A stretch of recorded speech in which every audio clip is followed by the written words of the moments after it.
Karibu tena, hii ni episode ya 7 ya recap yetu. Kama bado hujatazama sehemu ya 6, hakikisha unagusa pop up kinachokeza juu kabisa upande wa kulia mwa screen wako ili tuweze kwenda pamoja. Mwamba Chaun alikuwa analaumiwa na bidada kwamba anafahamu kila kitu, kwamba babu yake ndiye aliyeweza kusababisha mauaji ya baba yake mzazi. Hivyo akawa anamsihi Chaun kuweza kuomba msamaha kwa niaba ya babu yake. Lakini bila hata kutarajia, Mwamba Chaun akasema kwamba baba yake na bidada Soha ndiye alikuwa na makosa, kwani babu yake wala hakuwa anajua kabisa juu ya hayo mambo. Yeye alikuja kuitwa tu kwa ajili ya kutoa msaada wa kiganga. Na Mwamba Chaun akaongezea kwa kusema kwamba baba yako wewe alikuwa hayuko makini wakati wa kumhangaikia yule mtu mwenye mashetani. Kwa hiyo wakati wanaendelea kumkamata yule mtu ndo aliweza kumzuru babako na akaweza kupoteza maisha, lakini si kwamba babu yangu alihusika. Mwamba General baada ya kutoka kule kijijini kwa yule mganga mwana mama, alikuja na vifaa kama vyote vitakavyomsababisha Mwamba Chaun aweze kuwa kama mganga. Sasa wakati anavikagua hivi vifaa, aligundua kwamba kulikuwa kuna picha. Wakati anataka kuiangalia hii picha, ghafla tu kuna bidada mmoja anayefahamika kama Alone akaja. Na huyu bidada ni miongoni mwa mizimu ambayo inamsaidiaga Mwamba Chaun kufanya kazi zake. Sasa bidada amekuja amechoka sana, akaanza kumwambia General kwamba nimeweza kufanya uchunguzi, nimegundua kuna kifaa ambacho mzimu na binadamu wanaweza kuwasiliana kupitia hicho kifaa hiki hapa.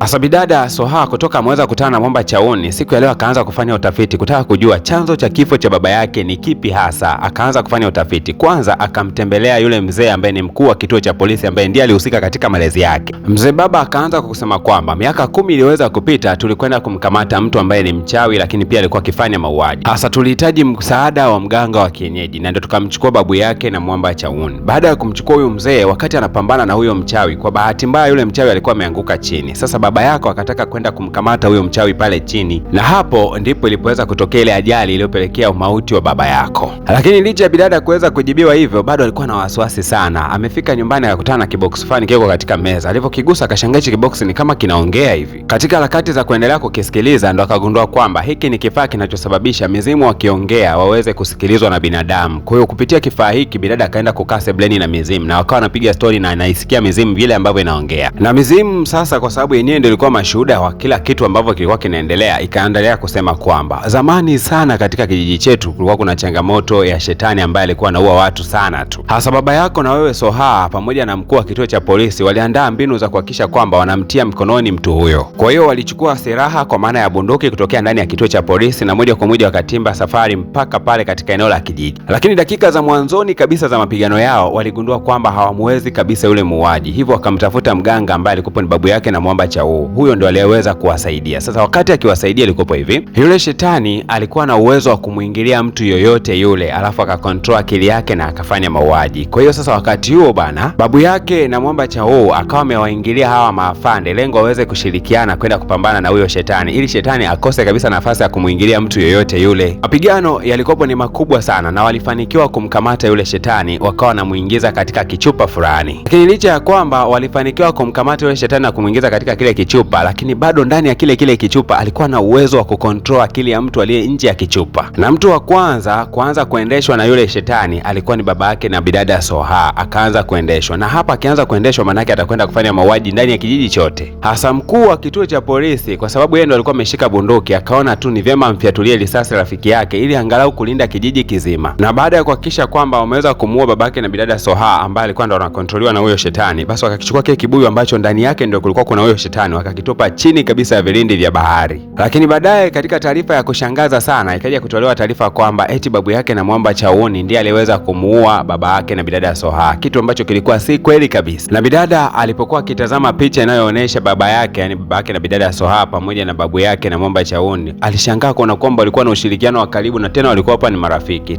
Alijikuta analia tu. Basi baadaye bana Mr. Chaun akawa amekutana na General, ambapo General akaanza kumwambia kwamba nimesharekebisha kila kitu, nimemweleza bidada ukweli wake mzima. Kwa hiyo kuanzia sasa hivi ni kazi yako kurejesha urafiki wenu vizuri. Ni kweli kabisa. Mwamba Chaun siku ya kesho yake akahitaji kukutana na bidada, ambapo ndo akaanza kupiga story, na sasa hivi mioyo yao iko safi kabisa, kwa sababu hakuna mwenye wasiwasi na mwenzake wala hakuna ambaye anahisi mwenzake anahatia juu ya mwingine. Hasa yule Mwamba ambaye nafsi yake kwa sasa inaendeshwa na na ile nafsi iliyokuwa katika kibuyu, yani ule shetani wa ndani ya kibuyu anayefahamika kama Tijan. Huyu jamaa aliendelea tu kujisafisha mikono yake kutokana na damu. Inaonekana kuna mauaji ametoka kuyafanya. Lakini Mwamba wakati anatoka katika hii nyumba, ukiangalia vizuri hata picha ya familia inaonyesha kabisa kwamba huyu jamaa inaonekana katika hii nyumba alikuwa amevamia na amefanya mauaji. Sasa wakati anaondoka akawa amejigonga sehemu, kuja kuangalia ni mkono wa mtu, akawa anaufukia vizuri. Lakini katika usiku huo huo Mwamba Chauni alikuwa ameambatana na bidada Soha na walikuwa wanatembea katika gari jirani kabisa na barabara ambayo Mwamba Tijan alikuwepo. Lakini jamaa aliweza kunusa harufu tu, aligundua kwamba hawa wawili wanapita katika barabara hii na akajikuta na tabasamu. Sasa siku ya kesho yake Mwamba Chauni akawa anapigiwa simu ya kuweza kutengeneza pesa, kwani kuna tangazo moja anatakiwa kulifanya. Lakini kwa mara ya kwanza jamaa alikataa kufanya tangazo la biashara. Huyu jamaa anapenda pesa vibaya mno, ila akasema ataambatana na bidada kwenda kufanya patrol za usiku. Hasa Mwamba amekagua nguo,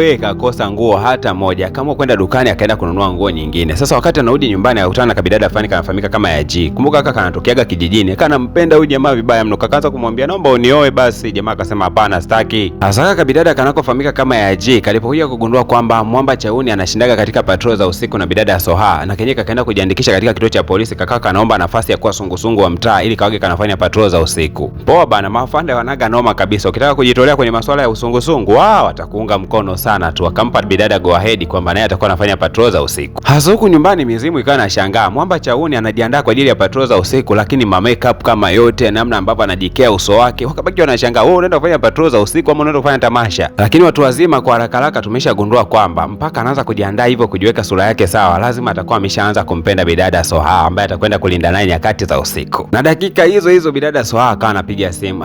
Samani Chauni, unajua ratiba ya kesho bana itakuwa kama kawaida, tutaelekea katika patrol ya usiku pale kama tulivyoweza kukubaliana, lakini mchana kutakuwa na ratiba nyingine, nitaka tutembelee kituo cha watoto tukawasalimie na vitu kama hivyo. Sasa hivi vitu Mwamba apendagi kabisa Mwamba Chauni. Bidada hajamaliza kuongea Mwamba akataka kujibu, lakini wakamziba mdomo. Sasa kwa kuwa wana kile kifaa cha kurahisisha mizimu kuwasiliana na binadamu, wakakitumia kile kifaa kumjibia Mwamba Chauni kwamba sawa nitafika. Kwa hiyo Mwamba kinyonge sana, kesho yake akawa anaelekea huko, lakini amekula suti ila kwenda kuwatembelea watoto na kwenda kuwasaidia kazi zao. Sasa kabaki wanashangaa, mbona umekula suti tena? Na kitu cha kushangaza ni kwamba kaika bidada ya G na kenyewe kalikuwepo eneo hili, yani kanampenda Mwamba mpaka kameanza kupenda kazi anazozifanya. Basi bwana, dakika hizo hizo gari la vyakula likawa limeweza kufika na wanatakiwa kusaidia kuviingiza ndani ya kituo cha watoto yatima. Sasa Mwamba amebebeshwa kwa kiroba kamoja tu, akawa anasikitika, mbona kizito sana? Unajua jamaa alizoea kuitegemea mizimu tu. Ile kumtazama bidada Soha amebeba viroba vitano, akaanza kusema kwa sababu huyo ni mwanaume bila shaka atabeba hata 10, basi fanyeni haraka haraka mumpakilie mizigo. Kumbe Mwamba kamoja tu analalamika. Mwamba akabeba viroba vitatu kwa kujitutumua sana, yani mpaka amevifikisha jasho kama lote. Sasa kwa kuwa wafanyakazi wengi wa eneo hili hapa ni maafisa wa polisi, wakaanza kushangaa, mbona hii kaka hili likaka liko rojorojo sana, yani viroba vitatu tu limechoka mpaka ulimi unatoka nje. Bidada Soha akasema limetokea kwenye honeymoon, limetoka kuoa siku za hivi karibuni, kwa limeshinda ndani kama miezi mitatu linatumika tu, kwa limerudi hapa sasa hivi lina hali mbaya, kwa sio kwamba liko hivi, lakini kwa sababu ya honeymoon imelitesa. Kwa hiyo bidada ndo alivyo bana, alikuwa amemtetea Mwamba kinamna hiyo hapo, angalau kuona kwamba jamaa asionekane kwamba ni mzembe sana. Hasa hili eneo la kituo cha watoto yatima lina shida moja hivi. Kuna mtajiri mmoja alikuwa na lengo la kuweza kufanya jambo lake hapa, ajenge viwanda, makampuni mbalimbali aweze kufungua. Sasa imekuwa kikwazo sana hichi kituo, akawa anataka kulinunua ile eneo, lakini huyu mmiliki wa ile eneo anakataaga. Hasa baada ya huyu mwanamama Mensok kulizika na kazi kubwa ambayo wameweza kuifanya hawa wa kuweza kushusha mizigo mingi katika gari, alikuwa ameandalia msosi, ila akasema kama unatumia kinywaji jamani, unaweza ukapata hapa pia pombe ya wali. Mwamba Chauni akacheka, pombe ya wali ndio ikoje hiyo? Akawa amemuonjesha. Jamaa alivyoonja akajikuta anaipenda, yani akataka akawa anaongeza tu, anaongeza akaongeza mpaka hatua ya mwisho akawa jamaa amelewa. Akawa anasema mimi sijalewa, lakini akamwambia kama hujalewa hebu fanya miujiza yako unayofanyaga kwenye television. Mwamba wewe akaanza kuchezesha karata pale, tengeneza mtando mmoja hivi wa karatasi ukawa mrefu sana yani. Baada ya watu kufurahia sana miujiza ya jamaa, mwisho wa siku jamaa akaamua kuweka ngoma ya darasa ile ya maisha na muziki. Watu wakaanza kuselebuka pale ndani. Hasa wakati Mwamba Chauni amelewa, wamechoka sana, Mensok ule msimamizi wa kile kituo cha watoto yatima akasema kwamba nikimtazama Chauni naona kuna upendo ndani ya macho yake na sijajua anampenda nani. Wakati anaongea hayo maneno, bidada Soha alikupo kando anamsikiliza tu mama. Sasa kama kawaida ya pombe bana inaga asili. Wakati wanarudi nyumbani, Mwamba akaanza kusema mimi nikilewa aisee ndio kila kitu ndani ya moyo wangu kinakwenda kufunguka. Mimi kiukweli napendaga sana kuambatana na wewe bidada Soha. Kasura kako wako nakapenda, una vishavu vizuri, unatabasamu vizuri jamani, wewe kadada kazuri jamani. Kabidada Soha akaanza kusema asante, lakini pia nakushukuru kwa wewe pia kwa kuhudhuria katika siku ya leo, kujitolea kufanya kazi, yani mpaka usiku huu umejitolea, wewe ni kaka mzuri sana.